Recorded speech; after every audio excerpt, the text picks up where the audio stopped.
Imagine it, तुम्हाला एखाद्या film समोर बसवलं, तुम्ही 1 तास बघाल, 2 तास बघाल, पण विचार करा ती फिल्म जर 35 दिवस संपलीच नाही तर? कोणती फॅन्टसी नाही, ही आहे एक रिअल फिल्म जी तब्बल 35 दिवस 17 तासांची होती. या फिल्मचं नाव आहे लॉजिस्टिक्स आणि ही एक स्वीडिश फिल्म आहे. आता फिल्म म्हटलं की क्रू आला, पण ही फिल्म फक्त 2 माणसांनी शूट केली.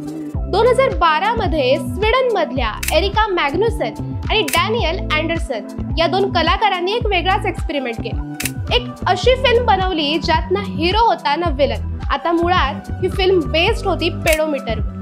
या पेडोमीटरची सफर सुरू होते स्वीडन मधल्या दुकानात.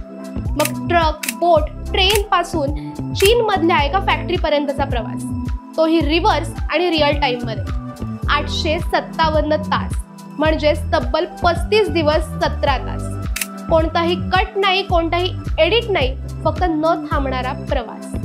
आता ही फिल्म 857 तासांवरून 72 तासांवर आणत यूट्यूबवर अवेलेबल आहे. कशी वाटली तुम्हाला ही माहिती? ही माहिती आवडली असेल तर लाईक करा, शेअर करा, आपल्या चंद्रकोर फिल्म्स या इन्स्टा पेजला फॉलो करा आणि आपल्या यूट्यूब चॅनललाही भेट द्यायला विसरू नका.